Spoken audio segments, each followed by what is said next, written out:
Hola, bienvenidos a este video y me gustaría hoy trabajar con ustedes, más bien platicar de la evolución histórica de la inclusión educativa.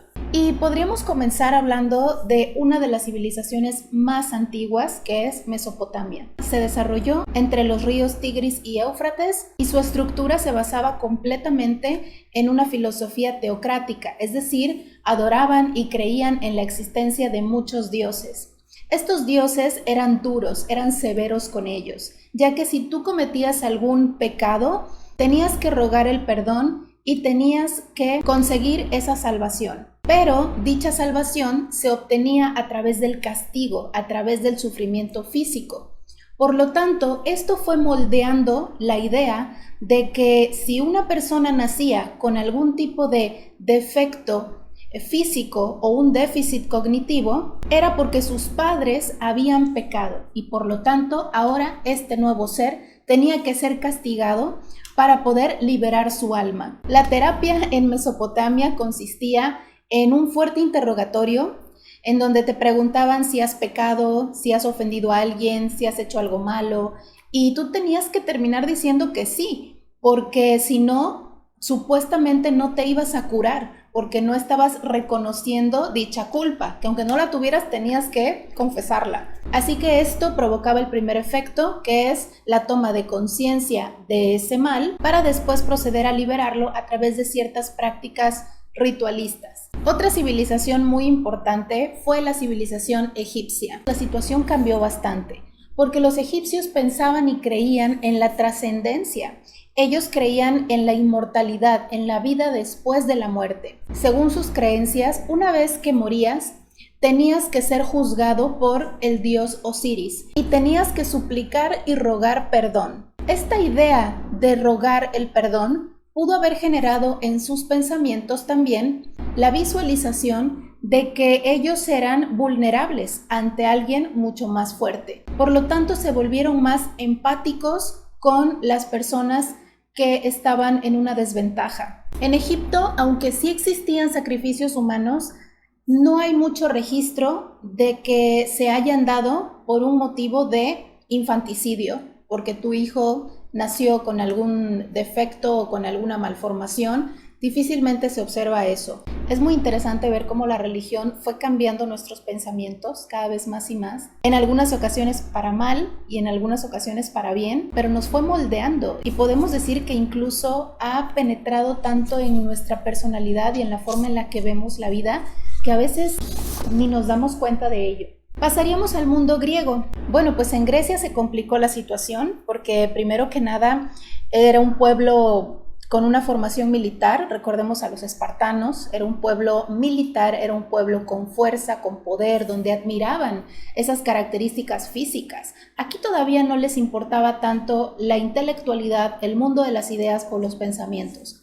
Les importaba más la belleza, la agilidad, la resistencia, y todo tenía que ver con aspecto físico. También había dioses que se relacionaban con la belleza, como Afrodita. Por lo tanto, el mundo griego no iba a estar de acuerdo en mantener ciudadanos que no pudieran ser guerreros, que no pudieran defender, conquistar. De hecho, hay un libro de Platón que se llama La República, les recomiendo que lo lean, está muy bueno. Trata de justamente cómo podría formarse una república perfecta y algunas de las consideraciones pueden parecer bastante crueles, pero hasta cierto punto, si lo vemos como algo global, muy prácticas tal vez. Sin embargo, en Grecia surgió un gran personaje que de seguro conocen, que es Hipócrates, y él realizó su juramento, el juramento hipocrático, donde menciona que jamás va a hacerle daño a una persona que se encuentre enferma, jamás va a suministrar venenos, jamás va a, en general, a dañar a la persona.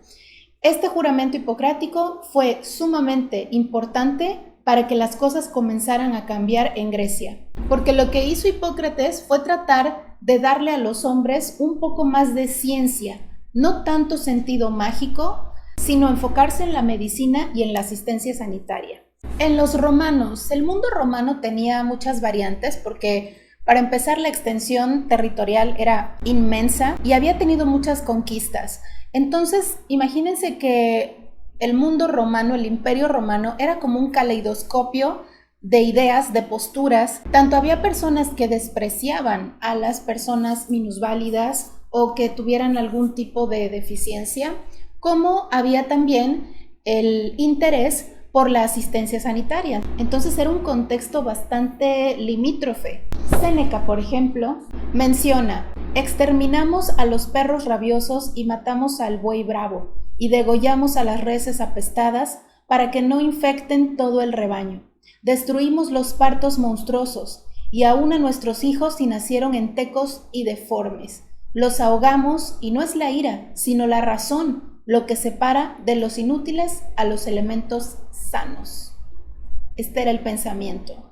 Otro punto también interesante fue la participación del paterfamilias, que él era el encargado también de decidir si el hijo vivía o moría. Gracias al cristianismo, la visión fue cambiando fundamentalmente, porque a partir de la figura de Jesús de Nazaret se dieron cuenta que los valores estaban invertidos.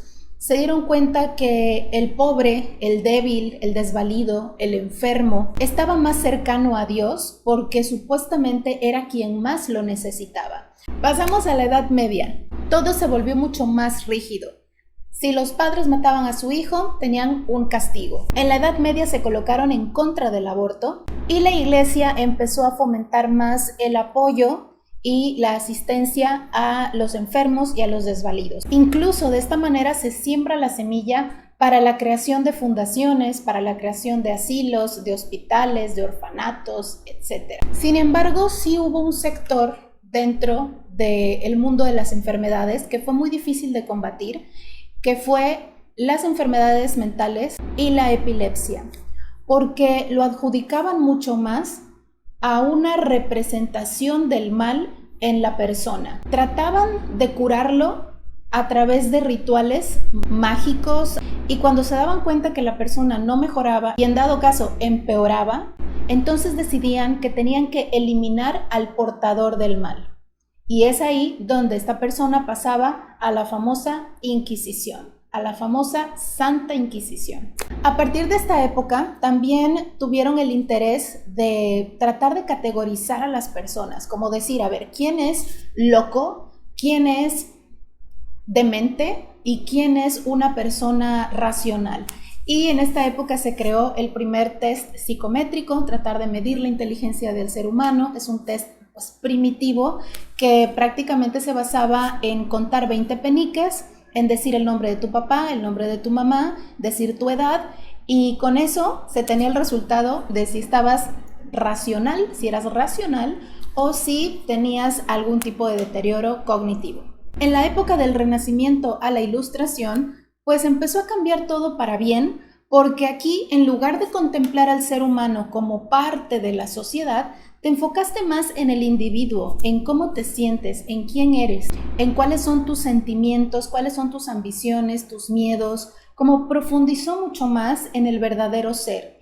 Y esto ayudó a que las personas también voltearan a ver de manera individual a las personas que tenían una enfermedad o que habían nacido con alguna condición especial. Gracias a esto se abrieron escuelas para niños sordomudos. Gracias a esto también se abrieron escuelas para niños ciegos, e incluso se desarrollaron leyes, y a la par de estos avances sociales pues también hubo avances científicos que ayudó mucho más a la comprensión de estas condiciones especiales. Y nuestra educación especial en la actualidad, en nuestra época contemporánea, pues ha tenido muchos avances. Surgieron pioneros de la educación especial como Oviedo de Crowley, como María Montessori. Se intentó estandarizar la educación y volverse completamente oficial dentro del sistema educativo. Surgieron más pruebas psicométricas como Terman-Merrill, Dominos, Raven, etc.